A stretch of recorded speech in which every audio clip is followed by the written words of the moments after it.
पर। लेकिन दुष्यंत जी बताइए, खाने पर चर्चा हो रही है लेकिन राहुल गांधी की कहीं चर्चा नहीं हो रही है। तो दिल्ली की जनता को दे रहे थे, बड़ा भाई दुख की शराब बात है। पिला पिला के 1 पे 4, ये किसको पिला रहे थे? पहले चरण के ये मतदान केजरीवाल जी की के साजिश बाद सबके में लिए इनको poison ऐसा थी। झटका लगा है कि आलू पूड़ी पर आ गए। 440 वोल्ट का झटका लगा है कि ये भूल गए हैं। हाँ। कहीं रात्रि को विश्राम कर रहे हैं, कहीं किसी से बात कर रहे हैं, सुबह सोचते हैं आलू पूरी, फिर सोचते हैं मैंगो, फलाना ढिमकाना। अभी तो भैया कई झटके और तैयार हैं। 26 तारीख को भी एक झटका लगना है। देखिए, अरविंद केजरीवाल जी कोई साधारण व्यक्ति नहीं है। 10 सेकंड दीजिएगा। 2.5 करोड़ लोगों के द्वारा निर्वाचित राज्य के मुख्यमंत्री हैं। वो जब इंसुलिन 22 साल से ले रहे हैं तो उस पर बहस नहीं होनी चाहिए। थोड़ी मानवता दिखाओ, मानवीय संवेदनाओं को समझो और उनको इंसुलिन मुहैया कराइए। राजनीति अपनी जगह है, लेकिन विरोध करिए, एनिमिटी मत करिए, शत्रुता मत करिए। अगर उनके जीवन को कुछ हो गया तो क्या होगा, आपको क्या लाभ हो जाएगा? तो कृपया मैं तो ये हाथ जोड़ के निवेदन करना चाहता हूं भारतीय जनता पार्टी से और जेल अथॉरिटी से और सभी सरकारी एजेंसियों से कि कृपया ऐसा मत करिए। अरविंद केजरीवाल जी को दवाइयां दीजिए और उनके जीवन का रक्षा करिए, उनको इंसुलिन दीजिए। ठीक है, क्विक रिएक्शन दे दीजिए सिद्धार्थ जी, फिर मैं ममता जी का रुख करूंगी। मैं बिल्कुल क्विक दे रहा हूं। अभी वो कह रहे थे कि अभी झटके लगेंगे और बहुत ज्यादा। हिमानी जी, आज रांची में इंडी की अलायंस की जो ये रैली हो रही थी, इतने दिन से हम कांग्रेस का वो प्रचार सुन रहे थे ना, हाथ बदलेगा हालात।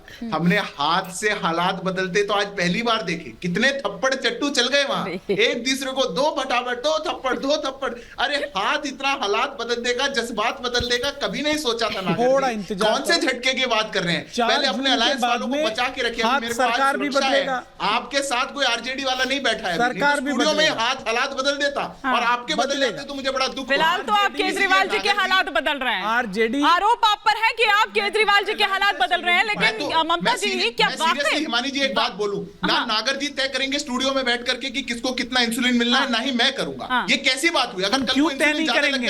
अरे जब ऑलरेडी उनको लग रहा है तो उनको जरूरत है, इसमें क्या मेडिकल होना है? अगर राम मनोहर लोहिया के जो भी एक्सपर्ट हैं वो ये बात कह रहे हैं तो वो गलत कह रहे हैं। भाई रिपोर्ट क्या कह रही है? उनको स्वयं को पता है केजरीवाल जी मरीज है, उनको पता है उनको जरूरत है या नहीं है। नहीं, पर कोई और तीसरा पर्सन। ठीक है, एक बार ममता जी का भी रिएक्शन इस पर आ जाए। ममता जी, वाकई लग रहा है कि केजरीवाल जी को मारने की साजिश रची जा रही है, जिस तरह से संजय सिंह समेत तमाम जो आम आदमी पार्टी के नेता हैं, प्रवक्ता हैं, वो सब जिस तरह के आरोप लगा रहे हैं।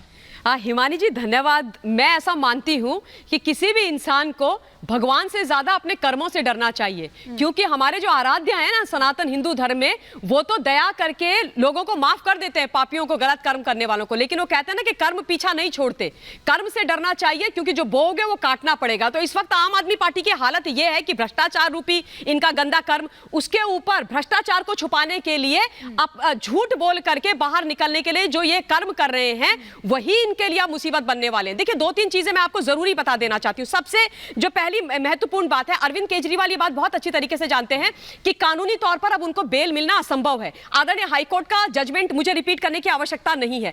अब क्या करेंगे, कैसे बाहर आएंगे, क्योंकि बाहर तो आना है ये प्रकार तो मेडिकल बेल के लिए और मेडिकल बेल पर बाहर आने के लिए ये पूरा प्रपंच रचा जा रहा है। अपनी जान खतरे में डाल, मैं आ रही हूं, उस पर आ रही हूं। दूसरी बात देखिए, तिहाड़ जेल का प्रशासन, आतिशी और सौरभ भारद्वाज जो प्रेस कॉन्फ्रेंस मंत्री हैं आम आदमी पार्टी के आजकल, उन्होंने ये रट लगाई हुई है। अरे भाई, ये तो समझ लीजिए कि तिहाड़ जेल किसके पास है? उन्हीं के पास। दिल्ली के जो खुद को मालिक बुलाते हैं वही तिहाड़ के मालिक भी हैं, अरविंद केजरीवाल। तिहाड़ जेल उन्हीं के पास है, तो भाई तिहाड़ जेल के अंदर आपको कौन मारेगा? उसके अलावा नहीं, अभी मेरा खत्म नहीं हुआ।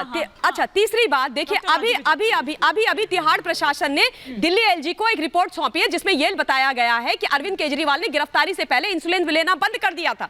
उसके बाद उस खाने की बात जो बोला जा रहा है ना, जहर दिया जा रहा है। अरे भाभी जी, सुनीता केजरीवाल जी उनके लिए खाना बना के भेज रही है घर से, घर का खाना खा रहे हैं केजरीवाल जी। तो क्या कहने की कोशिश कर रहे हैं आतिशी, सौरभ एंड गैंग कि सुनीता भाभी जी ऐसा कुछ कर रही है? गलत बात है यार, ऐसा मत बोलो आप भाभी जी के लिए। आम, केला, मिठाइयां, ये सब जो है उसको दरअसल यहाँ पर ये कह रहे हैं, पर एक दिन आम खा लिया तो क्या हो गया? अरे खा ली तो क्या हो गया? आम मीठा खाना, आम खाना, एक डायबिटीज के पेशेंट के लिए जहर के समान है, ठीक तो है। क्यों उनके लिए ये मीठा आदि ये सारी चीजें भेजी जा रही हैं? डाइट चार्ट वो फॉलो नहीं कर रहे हैं। ठीक है। डाइट चार्ट क्यों फॉलो नहीं कर रहे हैं? हम सब जानते हैं उनको टाइप 2 की ये डायबिटीज है। मैं तो भगवान से प्रार्थना करती हूँ केजरीवाल जी स्वस्थ रहे, दीर्घायु रहे, लेकिन अपने स्वास्थ्य के साथ खिलवाड़ ना करें इस प्रकार से केवल बेल पे बाहर आने के लिए। ये गलत बात है केजरीवाल जी। एक बार डॉक्टर राजू व्यास जी से हम समझ लेते हैं। डॉक्टर राजू व्यास जी, सवाल वही है, उस वक्त जवाब आपका आ नहीं पाया था कि क्या हम देखें, और साथ ही साथ आम आदमी पार्टी के जो नेता बता रहे हैं उनका शुगर लेवल जो चेक किया जा रहा है वो बिल्कुल ही डिफरेंट है,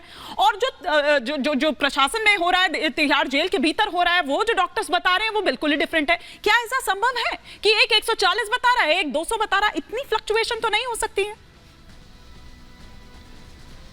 बिल्कुल आप सही कह रहे हैं कि एक जेल का मैनुअल होता है और उस मैनुअल के अनुसार मुझे लगता है कि समय समय पे जो भी कैदी लोग होते हैं या राजनीतिक तौर पे अगर किसी को रखा गया है तो उनका समय समय पे जो है चेकअप होता है, ये मेरा मानना है, क्योंकि एक रूल है, इसमें कोई दो राय नहीं है। उसके लिए मुझे नहीं लगता कि इतना बड़ा कंफ्यूजन हम लोगों में होना चाहिए कि उनकी शुगर क्या रहेगी, क्योंकि वहां भी डॉक्टर्स ही होते हैं जो कि शुगर लेवल्स को चेक करेंगे, नंबर 1। नंबर 2, जो शुगर लेवल्स अभी मुझे बताए गए 250 से 300, ये पॉसिबल है फ्लक्चुएशन होना, और उसके लिए मुझे लगता नहीं है कि इस प्रकार के हमें कंफ्यूजन में रहना चाहिए कि कोई व्यक्ति इंसुलिन लेना चाहता है या नहीं चाहता है, कोई व्यक्ति टैबलेट लेना चाहता है या नहीं लेना चाहता। उसका रीजन ये होता है क्योंकि जब हम किसी भी इस प्रकार के अनवांटेड जगह पे होते हैं, जैसे कि हम अगर अभी जेल में हैं और हमें स्ट्रेस है किसी प्रकार, तो 2 प्रकार के स्ट्रेसेस इस समय में हमारे पास होते हैं। एक तो बॉडीली होता है, शारीरिक रूप से होता है, और एक मानसिक रूप से होता है।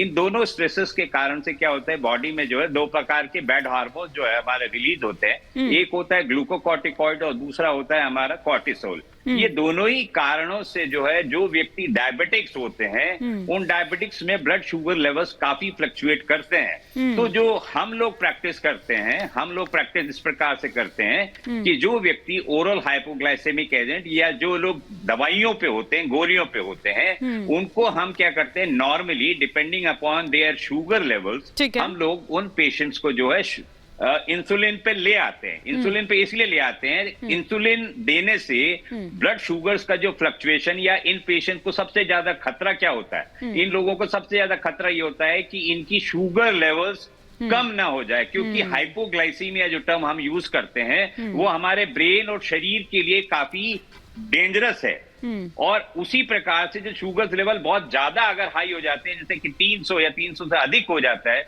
वो दोनों ही, तो सबसे ज्यादा चिंता का विषय होता है हाइपोग्लाइसीमिया, क्योंकि जो ओरल टैबलेट हम लेते हैं उसके कारण से इस समय में हाइपोग्लाइसीमिया होने की संभावना रहती है। इसलिए ऐसा कहा जाता है कि ज्यादातर अगर इन लोगों को शुगर को हम लोग इंसुलिन द्वारा इजीली टाइट्रेट कर सकते हैं। हाँ। इसलिए ऐसा कहा जाता है कि इंसुलिन पर रखना ज्यादा फायदेमंद रहता है।